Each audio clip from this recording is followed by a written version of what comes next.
Je commence à être un cours de flèche boum boum. Quelqu'un me rapporte flèche explosif. Némi, Rocket Jump.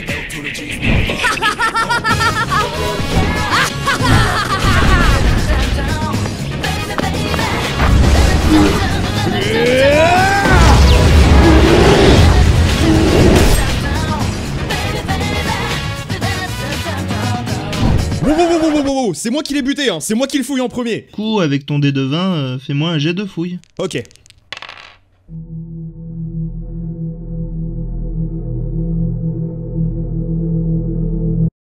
Ah, alors, en allant fouiller ce qu'il reste de l'ours, Mélo, tu glisses sur une flaque de sang de l'ours fraîchement décapité. En tombant, tu t'empales l'épaule sur les griffes de son cadavre. Tu perds donc 3 points de vie du fait que tu n'as pas d'armure sur tes épaules. 3 PV? Mais mec, il m'en reste plus qu'un seul. Petite question là, est-ce qu'on peut utiliser les griffes? Non mais sérieux, aidez-moi, vous avez pas une potion de soin ou un sort pour me sauver? T'es vraiment qu'une merde. Il te reste plus qu'un point. Et ferme bien ta gueule toi, va déguster tes 107. Vous auriez même pas pu le tomber sans moi et ma réussite critique. Prends l'altération de saignement. Quoi? Mais je vais mourir dans un tour. Et toi je te jure que si tu continues, je t'explose la gueule sur le carreau. Ça, c'est l'exemple d'une situation banale dans un jeu de rôle. Eh, un jeu de rôle, c'est un jeu qui fait rire. Ta gueule. Yo, moi c'est Mélo et aujourd'hui on va parler de JDR.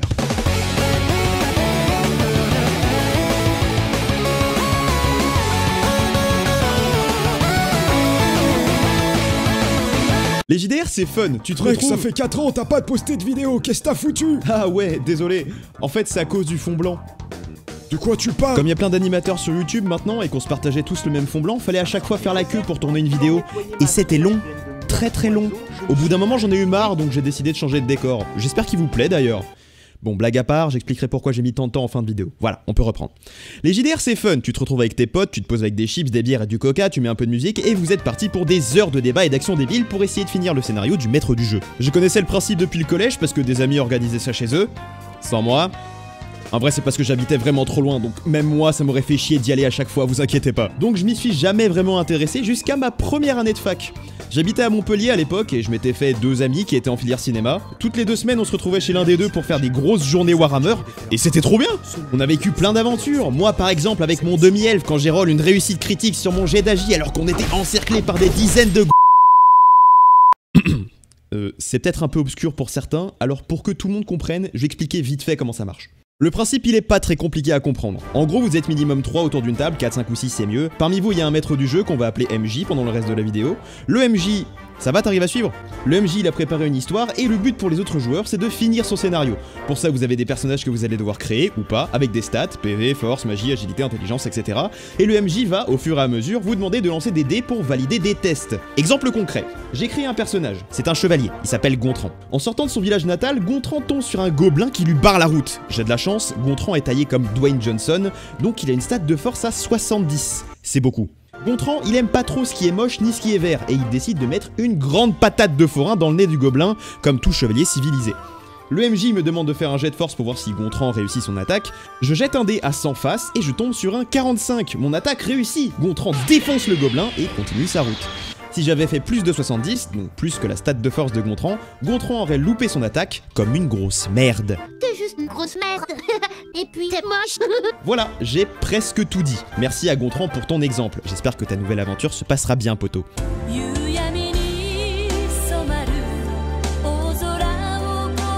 Retour au sujet. Quand j'ai commencé à Montpellier, j'étais surtout joueur, mais depuis que je suis à Strasbourg, je joue autant MJ que joueur. Et le premier truc que j'ai remarqué quand j'ai vu mon groupe d'amis commencer à jouer, ne faites confiance à personne. T'as beau connaître un mec depuis 10 ans, penser que vous êtes les meilleurs amis du monde, dès qu'un de tes potes entre dans le jeu, il se transforme en démon. J'ai déjà vu un mec tout gentil, qui m'a aidé à rattraper des cours, qui donne des associations caritatives, poignarder dans le dos un de ses potes parce qu'il avait du meilleur stuff. Les JDR, ça déconne zéro pour eux, ils jouent leur vie. Ah mais la camaraderie, ils s'en battent les couilles. Le vrai enjeu pour eux, c'est que leur perso niveau 2, il soit le plus fort du monde. Il y a aussi ceux qui te poignardent dans le dos sans le faire exprès, ceux qui déclenchent tous les pièges, ceux qui veulent juste troll. Du coup, je me suis fait une petite liste des 4 types de joueurs qui vont te péter les couilles pendant un jeu de rôle. Numéro 1, le bourrin. Que le mec soit aussi massif qu'une montagne ou qu'un phasme, dès qu'il va voir un ennemi, il va foncer. Et le pire, c'est qu'il foire son coup la moitié du temps. Surtout s'il est maigrichon. Te bats pas contre un orc si tu pèses 40 kilos, va au moins manger des pâtes avant. Mon conseil pour ces gens-là, si vous êtes pas très fort et que vous voulez quand même combattre, essayez au moins d'être discret les mecs, c'est moins risqué. Sinon, parlez à votre équipe, faites un plan, je vous jure ils peuvent aider. Numéro 2, le lâche. Alors, lui, c'est un peu l'inverse du premier. Même avec 150 kilos de muscles, il va pas prendre de risques. Il va attendre bien sagement caché dans un buisson que les monstres soient un point de vie et les achever derrière, histoire de voler des points d'XP sans se blesser.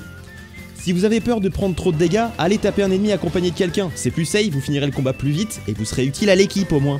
Numéro 3, le voleur, la pire des races. S'il voit un mec un peu riche, tu peux être sûr qu'il a déjà la main sur ses dés prêt à dégainer. Et en plus, le mec un peu riche, ça peut être toi ou un de ses potes. Les mecs, si vous avez vraiment besoin d'un truc, je vous le donne, y a pas de problème. T'as pas besoin de me faire les poches ou de m'assassiner dans mon sommeil.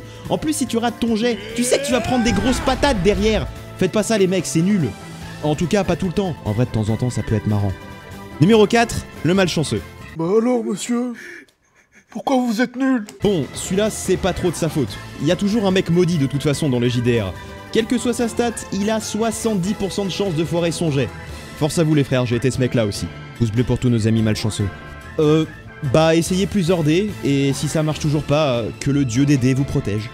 Je vois tous les MJ rire derrière, et vous êtes pas mieux les mecs hein. Entre le MJ qui met la jauge de difficulté au niveau Dark Souls... Mais attends, j'ai même pas lu toutes les règles. Je suis ton MJ, tu me dois le respect. Prends un bâton et va combattre ce dragon noir tout de suite. Le MJ roue libre. Et là, alors que vous êtes aux prises avec une meute de loups affamés, un Gundam unicorn tombe du ciel et défonce tous les monstres avec son épée en plasma et son fusil laser en esquivant... Wow. On joue à Donjons et Dragons là. Il sort d'où ton Gundam? On peut dire que c'est un golem d'acier très spécial, magique, qui vole?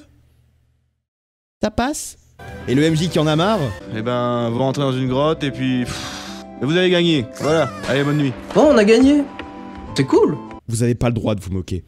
En vrai, même avec ça, si vous êtes bien entouré, tu passes de très bons moments quand tu fais des jeux de rôle. Grâce à ça, j'ai pu me faire des amis alors que j'étais seul à 16 ans dans une grande ville que je connaissais pas du tout. Un jour j'en ferai une vidéo, promis. J'ai pu rencontrer mes amis de maintenant, donc ouais, contrairement à ce que tout le monde pense, les JDR c'est pas que pour les nerds.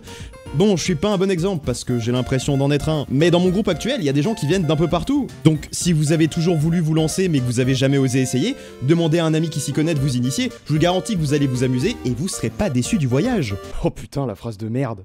Bon, tant pis, mets la cloche et abonne-toi.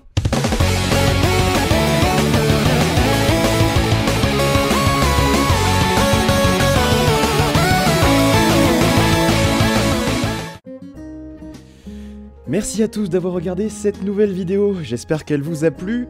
Du coup, bah là j'ai plein de choses à dire parce que ça fait quand même un bail que j'ai pas sorti de nouveaux trucs.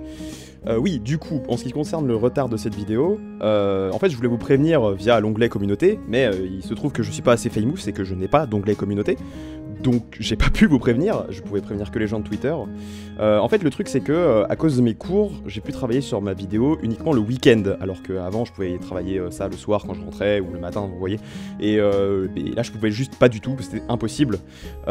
Du coup ben ça a pris énormément de retard. En plus ça et le fait que j'ai voulu faire une très grosse animation de début qui j'espère vous a plu. J'avais envie d'essayer ça, j'en ferai pas trop souvent non plus parce que vous avez vu que ça m'a mis pas mal de temps et que bah c'est très épuisant du coup à faire. Donc ouais, vous attendez pas à ça à chaque vidéo, j'adore faire ça mais c'est très long. Ensuite vous avez vu que j'ai mis les personnages que les gens m'ont demandé en commentaire, donc si vous voulez que votre personnage apparaisse dans la prochaine vidéo, vous pouvez commenter le personnage que vous voulez. Et maintenant on va parler du Discord. Alors... En fait, le truc, c'est que je l'ai créé, en fait, le channel, enfin, le serveur est créé. Il y a tous les channels et tout est bien, tout va bien. Le souci, c'est que je me suis rendu compte, au milieu de la création de ma vidéo, que j'avais déjà pas le temps de faire une vidéo. Alors, où est-ce que je trouverais le temps de m'occuper d'un Discord? Et du coup, je vais le laisser pour l'instant vide en attendant de trouver des modos ou quelque chose comme ça parce que je peux pas m'en occuper tout seul et j'ai pas eu le temps de chercher des modos malheureusement. Donc je suis désolé, ça va peut-être prendre un peu de retard. Donc du coup ouais, ça serait une endcard un peu spéciale parce que j'aurais pas trop d'anecdotes en plus à vous raconter parce que j'ai littéralement dit tout ce que j'avais à dire sur mes expériences de JDR.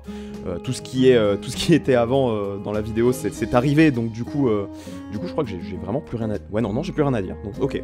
Du coup on va se laisser là je pense. J'espère qu'en ces temps bizarres vous vous portez bien, que vous vivez bien le confinement et que vous n'êtes pas trop isolés. Et voilà, donc du coup on va se quitter là-dessus. Continuez d'aimer ce que vous aimez, ça fait de vous qui vous êtes, et des bisous, ciao.